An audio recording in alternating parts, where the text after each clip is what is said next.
여러분 안녕하세요. 썰마마입니다.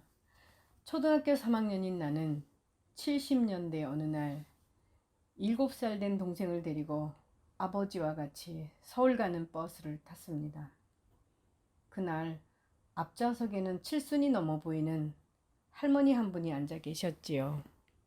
우리 형제는 아버지가 환갑이 넘어서 나왔으니 그 나이 차이로 보아 외관상 보기에는 손자 손녀가 할아버지를 따라 서울로 나들이 가는 것처럼 보였나 봅니다. 나는 버스 안에서 아버지한테 너무 좋아서 아버지 버스 타니까 정말 좋다 그러자 앞에 앉아 계시던 그 할머니가 너무 놀라서 아이고 손자인 줄 알았는데 자손들이세요? 몇 살이 났는데 이렇게 어린 자식이 다 있나요? 신기하기도 해라 세상에.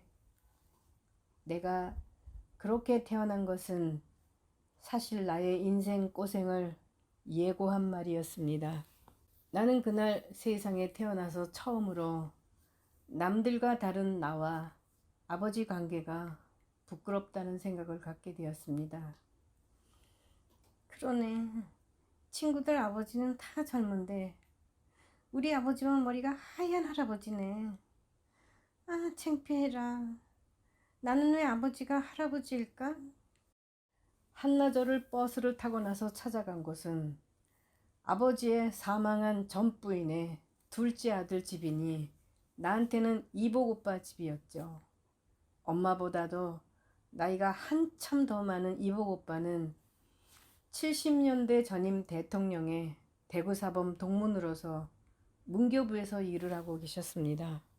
우리 형제를 너무나 사랑하는 부친은 생전에 형제가 자주 만나야 한다면서 일부러 자주 데리고 다니셨지만 그것은 아버지의 애절한 마음뿐이고 며칠 후 이복 오빠 부인은 동생과 나만 먼저 집으로 가라고 시골집으로 가는 버스를 태워 보냈습니다. 한겨울에 동생과 나를 태운 버스는 분당 태제고개 밑에서 큰 눈을 만나서 70년대 버스가 고개를 못 올라가니 버스 승객 전원이 고개 밑에 내려졌습니다. 그리고 차장이 와서 태제고개 쪽을 가르치며 계속 걸어가면 우리 집이 나온다고 가라고 가볍게 말을 하는 겁니다. 우리 형제는 아버지로부터 울지 않는 훈련이 되어 있었고 시간도 오전이라 나름 밝았습니다.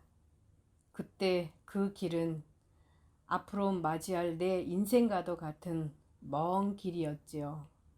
가다가 눈도 만났고 바람도 만났고 갈래길에서는 사람을 찾아 방향을 물어보면서 한도 끝도 없이 동생과 걸었습니다.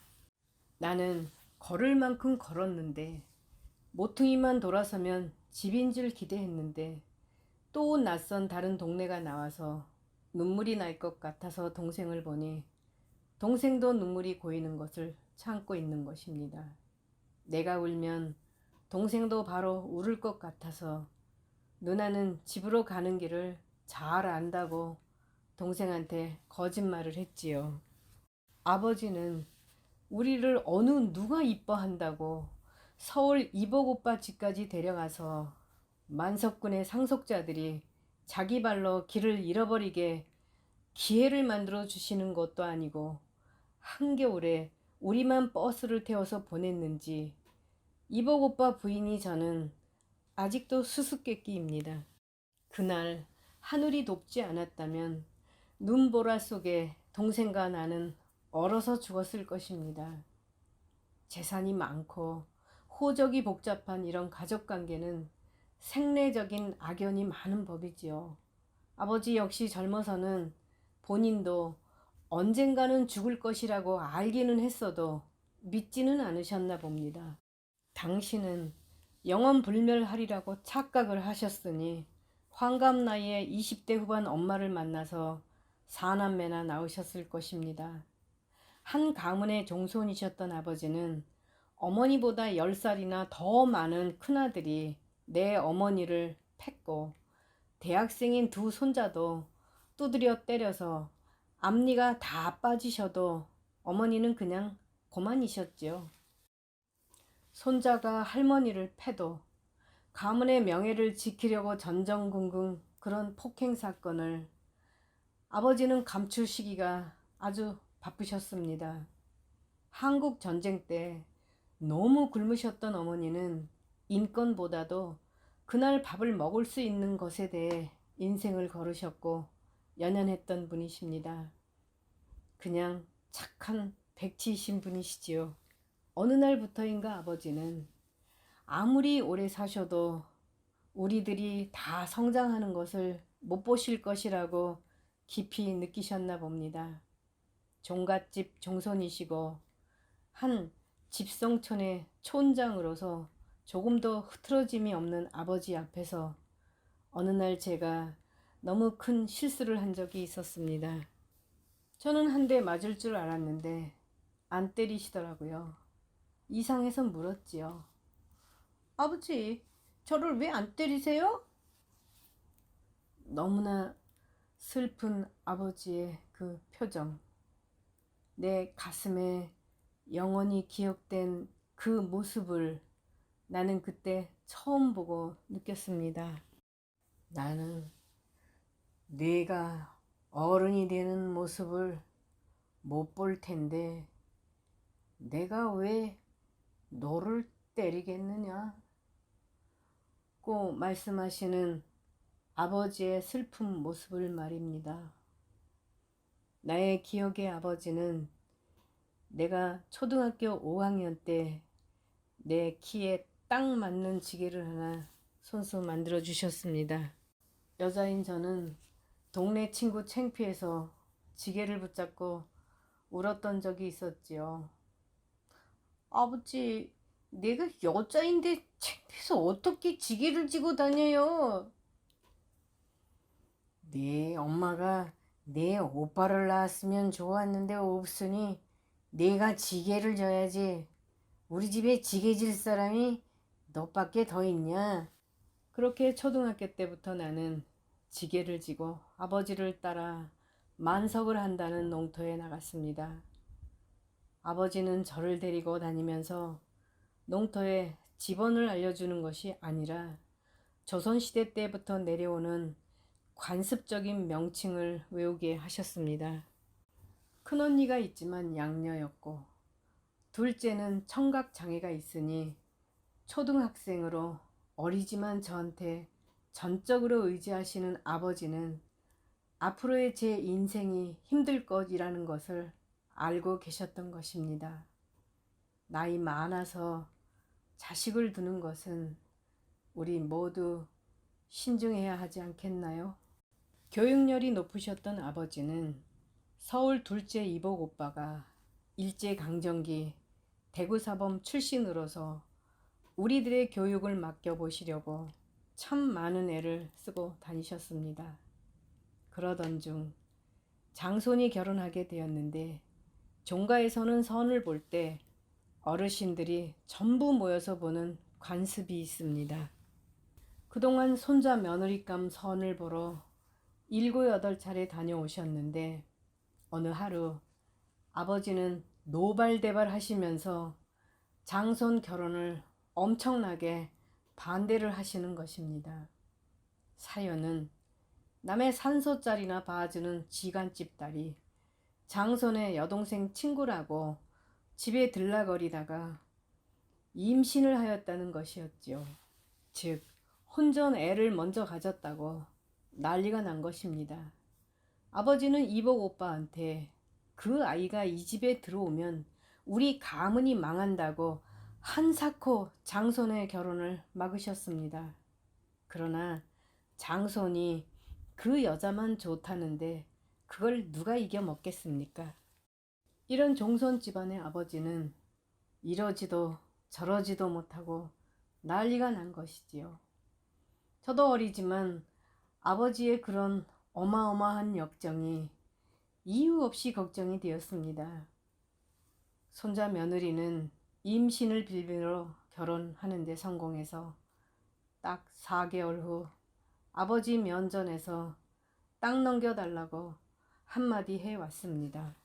아버지는 역시 혈압이 있는 대로 올라가서 새기가 벌써부터 부동산 타령이라고 당장 친정으로 보내라고 난리도 아니었습니다.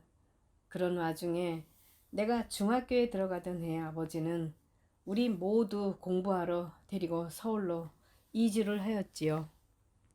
그러나 1년 후 아버지는 82세 천수를 다 한 것이지만 막내 동생이 9살에 고혈압으로 쓰러지셔서 중풍이 오니 고향의 큰아들 집인 그렇게 결혼을 반대했던 그 장손 며느리와 한 지붕 시골집으로 저랑 같이 실려 내려가는 예정된 운명의 악수를 만난 것입니다.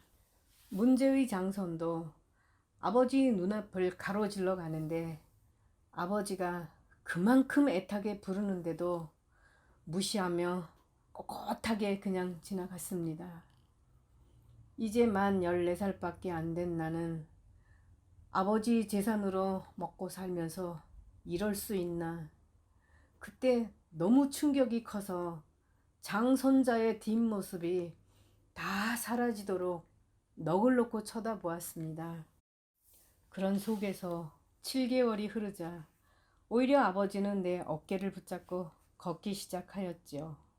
그러자 이복 오빠 집 식구들이 다들 나가 자빠지도록 놀라는 것입니다.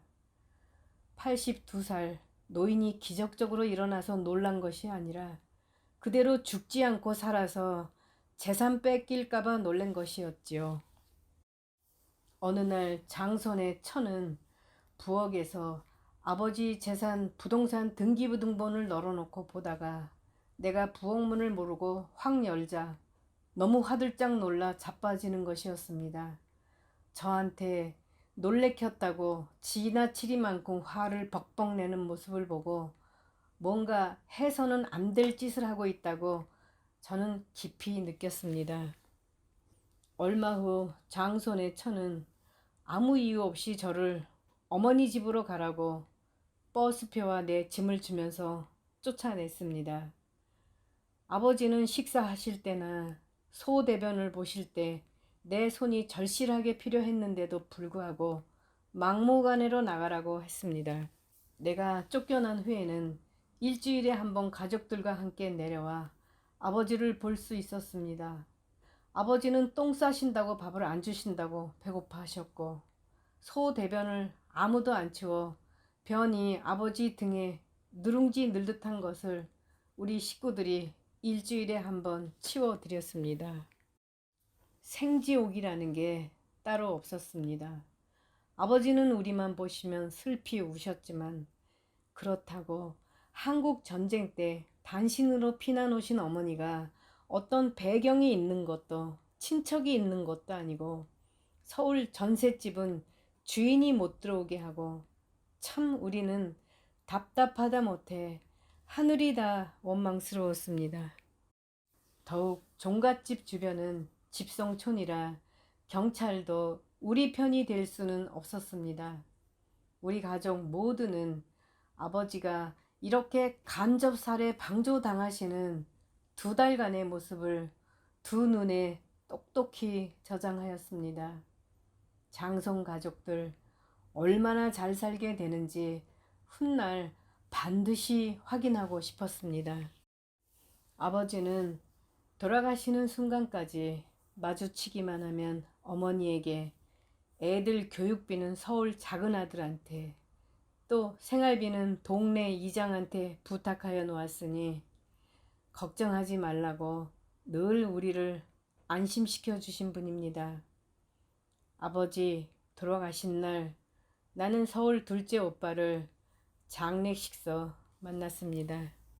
둘째 오빠는 나를 보시자 대뜸 너 아버지 똥치기 싫어서 도망갔다며? 사람이 그래서 쓰겠냐? 에? 누가 그래요? 내가 도망갔다고? 아 누구냐? 장선 며느리가 그러지. 그분 학교 선생님인데 선생님도 거짓말을 따따따따따따따. 15살 어린 내가 또 충격을 받아 제대로 대답도 못한 순간이었습니다. 나는 거두절미하고 장손의 처에 세치 혓바닥은 제발 천벌 좀 받으라고 빌었습니다. 아버지는 우리를 너무나 사랑하셨음에도 결국 한글도 잘 모르는 어머니에게 사남매랑 큰 집만 남기고 떠나셨습니다. 아버지의 사망 부조금은 문교부에 계시던 둘째 이복 오빠가 지금같이 3억 원 전 금액을 교육비로 보내주셨는데, 필사적으로 결혼 반대를 당했던 문제의 장손 처가 중간에서 아버지 사망 부조금을 다 꿀떡해서 단 한 푼도 우리에게 교육비조차도 오지 않았습니다. 즉 아버지는 그 장손 며느리를 아주 잘 아셨던 것입니다. 우리 사형제 모두는 야간 학교로 그리고 중노동 공장으로 나가는 신세가 되었습니다. 직물 공장에서 12시간 밤과 낮을 교대로 중노동을 하게 된 청각장애 언니가 일하는 공장에 몇 년 후는 나도 사무직으로 출근했습니다. 언니가 걱정이 되어 사무실서 가끔 내려와서 멀리 배틀 앞에서 일하는 언니 모습을 보면서 나는 늘 너무 가슴이 아팠습니다. 몸도 멀쩡하지 않은 청각장애를 가져서 동문서답을 하는 언니가 집에서 가사 일이나 해야 하는데 어쩌다 이렇게까지 생활 전선에 중노동에 시달려야 하나. 도대체 아버지의 수많은 재산은 어떻게 된 것인가? 우리는 어디서부터 꼬인 것일까? 또 어머니는 어떻게 땡전 한 푼 유산도 못 받고 이렇게까지 거리로 내몰린 것일까? 그렇지만 우리 가족은 이복 큰오빠 근처에는 감히 따지러 가지도 못하였습니다. 왜냐면 둘째 이복 오빠가 당시 각하와 대구사범 동문인데다가 5.16 혁명을 같이 한 그 무렵 대통령 비서실장이 국회의원으로서 이복 오빠 집을 자주 오셨거든요. 그러니 내 가족은 이복 오빠한테 어머니가 매를 두드려 맞아도 기간에 접수조차 안 되는 그냥 2등 국민이었던 겁니다. 우리는 억울한 일을 당했어도 아버지가 살해 방조되는 전 과정을 두 눈으로 똑똑히 보았어도 마음만 안타까웠지 우리 능력으로 할 수 있는 것은 단 한 가지도 없다는 것을 알고 있었습니다. 그렇게 잊고 살던 어느 날 언니가 공장에 출근하면 출석을 부르는데 안 들려서 큰일이라고 자꾸 성화를 하는 겁니다. 나는 사무직이라 9시까지 출근하면 되었지만 언니는 7시 30분 전에 출근해서 사장님이 호명을 하면 대답을 해야 했지요. 언니가 너무나 걱정을 하니까 불안한 나도 새벽에 일찍 일어나서 7시 30분 전에 공장으로 출근해서 언니가 줘야 하는데 맨 뒤에 가서 보고 있었습니다. 역시 사장님이 언니 이름을 호명했는데도 언니는 못 듣는 것입니다. 2번, 3번을 호명을 하면 옆에 있던 여공들이 킬킬거리고 웃어야 언니가 기가 뛰어 두리번거리다가 눈치로 때려잡고 네 하고 대답을 하는 언니를 보고 나는 마음에 눈물을 흘렸습니다. 그리고 이제 야간 고등학교를 간 남동생들을 향해 속으로 너희들이 얼른 졸업해서 누나의 저 생활을 면하게 해주었으면 하는 간절한 바람이 생겼습니다. 늦장꾸러기인 내가 그때부터 단지 언니 공장 출석 때 대답 대신 해주려고 나도 매일매일 새벽 7시 30분에 출근하였습니다. 그 다음 출근부터는 사장님께서 언니를 호명하면 언니는 어디 서 있는지 모르지만 내가 맨 뒤에서 크게 네 하고 대답을 하고 사무실로 올라갔습니다. 나는 언니가 생활 전선에 있는 게 늘 가슴 아파서 새벽에 출근했던 그 시절이 조금도 피곤하지 않았던 것 같습니다. 이후 500명이 넘는 여공들의 작업 지시나 기숙사 사관까지 내가 최고 책임자로 진급하면서 나는 상당하게 양심적이고 건실한 사람임에도 이상하게 언니를 비웃는 사람에게 엿을 먹이는 보복을 과감하게 하여 뿌리부터 뽑아냈던 것 같습니다. 그렇게 아버지 사망 20년의 세월이 흘렀습니다. 우리 형제 서로서로 의지하면서 아버지 생전의 염려 덕분에 모두가 아주 잘 성장하였지요.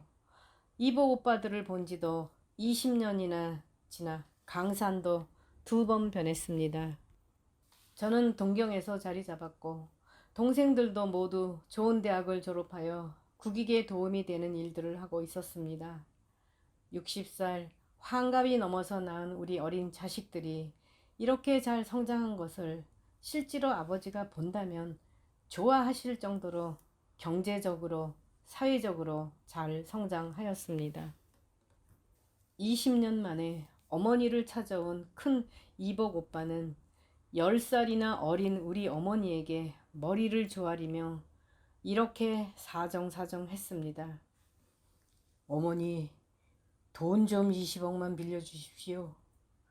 당장 돈이 없으면 우체국이 부도나서 집안도 망하지만 감옥에 가게 생겼으니 한 번만 살려주십시오, 어머니.